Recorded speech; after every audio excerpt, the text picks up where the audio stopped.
In a previous video, we used Visual Studio Code and the SQLite3 editor extension to make a SQLite database in Visual Studio Code. And it was a quote database. So we had so far quotes and authors, and we had only made the author table. So in this video, we will make the quote table, which will refer back to the author table, and then we will insert a little bit of data and then do some querying on that data. So let's start off with this slideshow. Okay.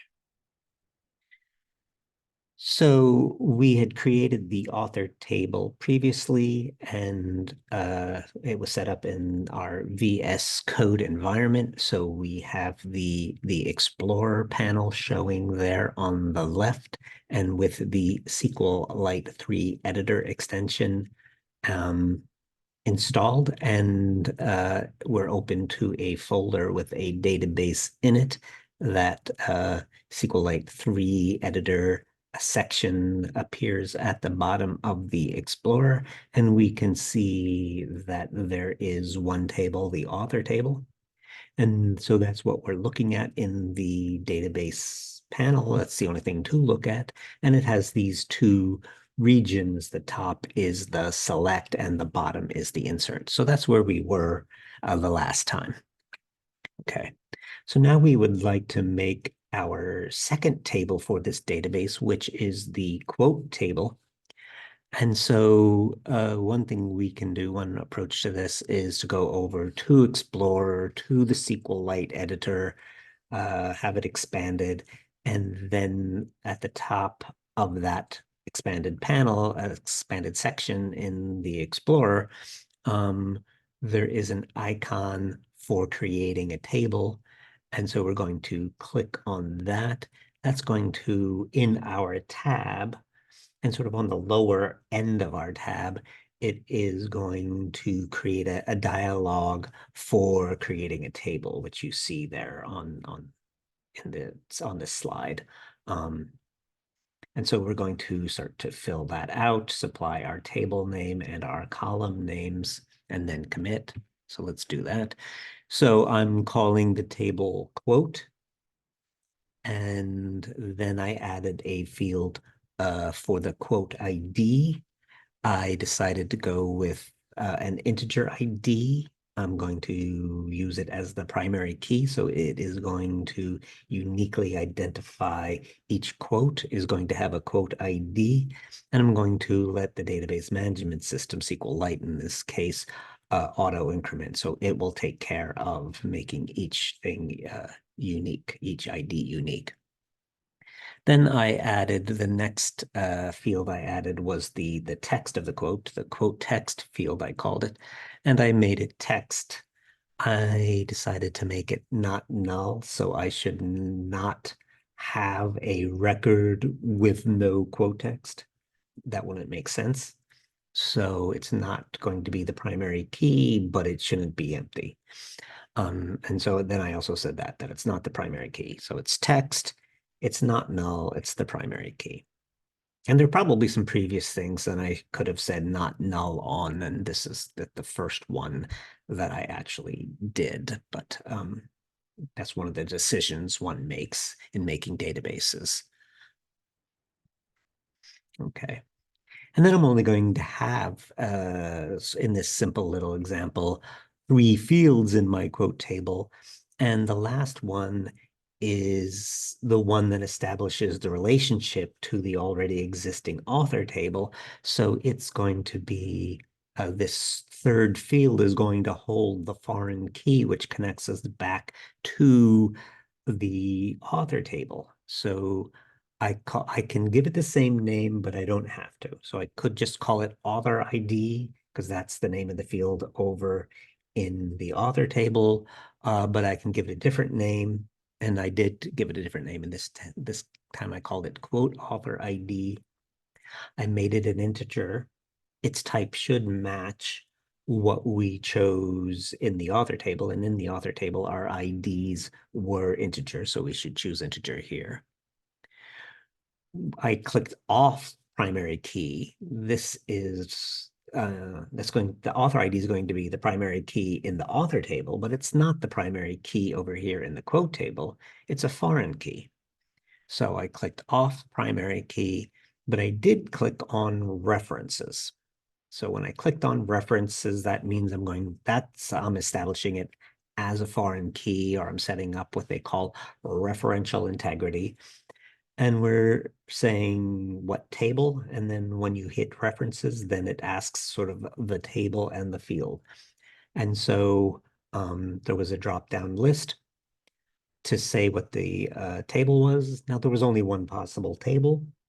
It was the author table so far, but if I had a larger database, there might be more tables there. But at this stage, there was one thing in the drop-down list. It was the author. And then we want to match it up with a field in author. And we have already said that the quote author ID is an integer. So it's sort of, again, there's only one thing in the drop-down select in this case, because there was only one integer field over in author. But again, that's not always going to be the case. So that it makes sense, and it's a drop-down list that there are things you must choose. In this particular very simplified example, there weren't really any choices other than the one. Okay. As we saw the last time, we can mouse over the commit button, and we can see the SQL code it's going to generate and execute. And it's creating a table again called quote with a quote ID, which is an integer, and the primary key, and auto incrementing with the quote text, which is the text and not null, and the quote author ID, which is an integer and references the author ID field of the author table. Okay, so it's going to do all of that for us. So right now we're mousing over commit. Then the next thing we will do, of course, is commit. Click on commit. And commit, again, is a very important word in databases. Sort of nothing happens. Nothing's really saved unless you click commit.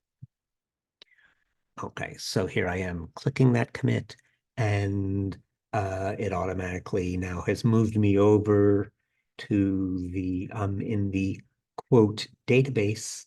And just because I've just committed the quote table, that's what it's sort of selected here. So I'm looking at the quote table within the quote database.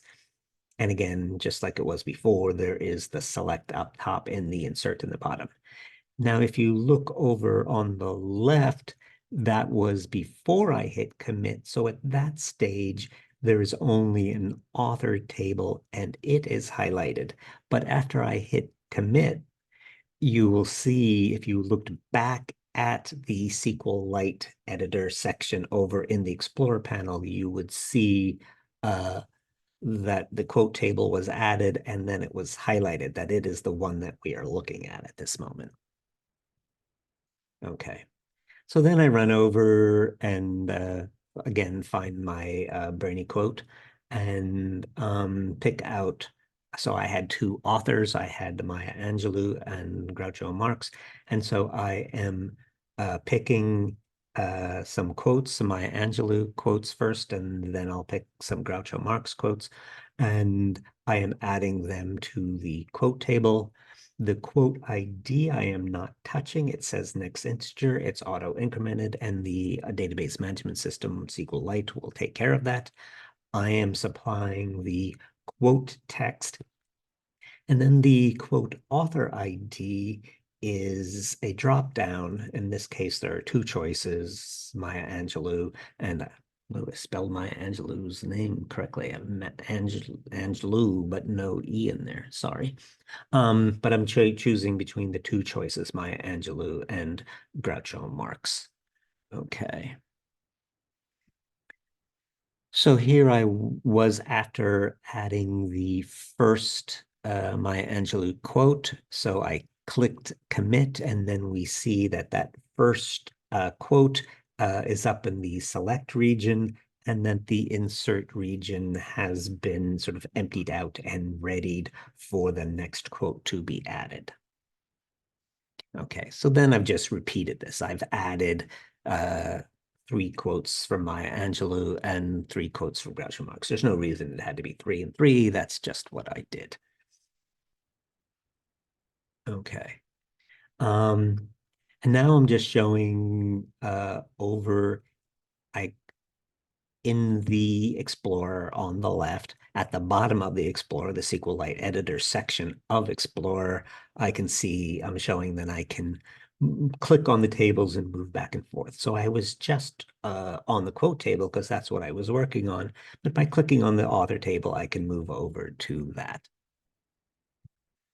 Now I'm going to, across near the top, there is I'll say icon that says query editor, and then I can write queries. So when I click on that, it opens up a section, or I'll call it a panel, over on the right.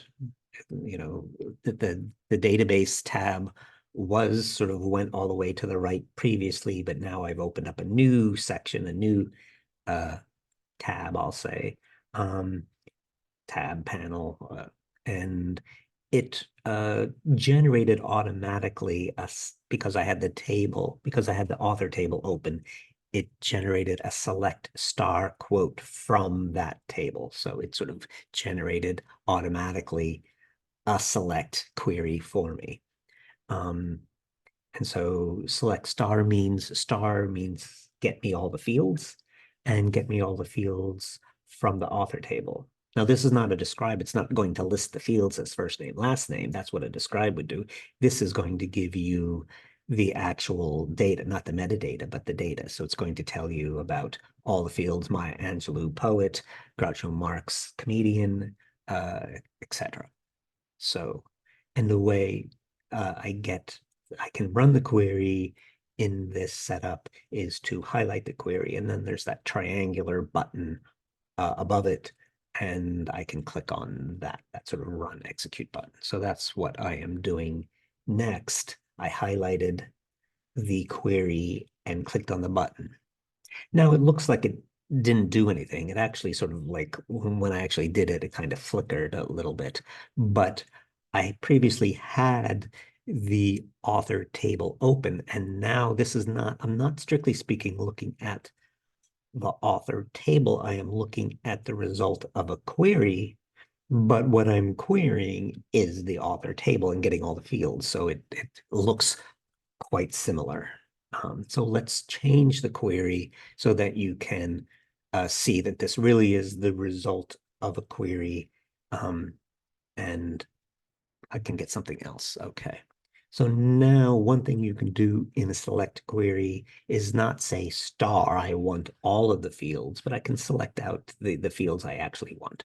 So here and I can make it sort of a comma separated list. So I decided I wanted the first name and last name.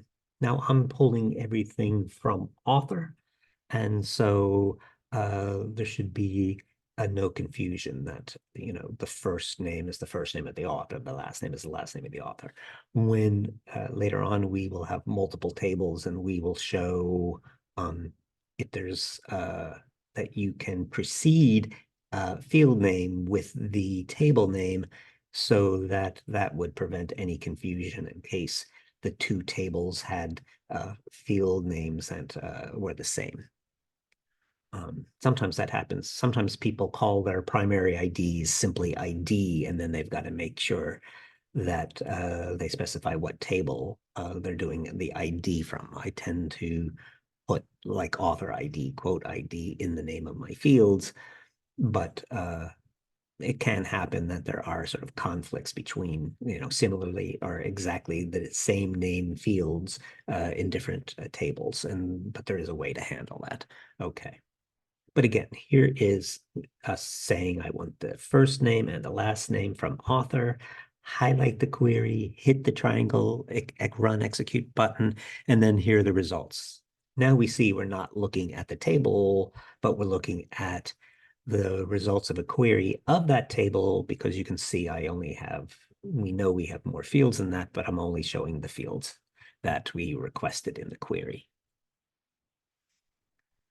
We can add a where clause. I've separated different parts of the query onto different lines. That doesn't matter. This is just an organizational scheme. So I've said select first name, last name. I added profession. I didn't have to do that, but I decided I would do that. I've added profession to my list of fields I want to see. I'm still getting these fields from the author table, but I've added a where clause. So I'm saying I only want to see the records where the profession is poet. And so Groucho Marx was a comedian and Maya Angelou was a poet. So we're seeing poet. Now, this is what we call case sensitive. So if I had put in a small p poet here in my SQL query, or if I had put in all caps, P, capital O, capital E, capital T, it would not match. I would not find any records. So there are ways to work around issues like that, but right now we're keeping it simple and we'll just say like, get it exactly, you have to get it exactly right. Then we can work harder and not have to be exactly right. But for now, we'll say you have to be exactly right. It is case sensitive. So that capital P in poet is important. All right. Let's try a join, what's called a join query. So we have an author table and a quote table, and they have a relationship that the author is the author of the quote. It has either said the quote or wrote the quote, what have you. And so there are different ways to do this. I'm doing it in this simple sort of comma separated way. So I have said select. Now that I have two tables, all my field names were unique. I didn't have any field names that were the same in the author table and the quote table, but I've nevertheless added the table names before my field names just to be sure, just to be, extra careful. So I have author dot first name. So that's the first name field from the author table. Author dot last name, author dot profession, quote dot quote text. So I'm asking for 4 fields, 3 of them from the author table, 1 of them from the quote table. I'm getting them from author comma quote from the 2 tables. But I want this relationship. So I add a where clause. So before I had a where clause where the profession was a poet, but when I'm doing a join, my where clause is that the IDs match.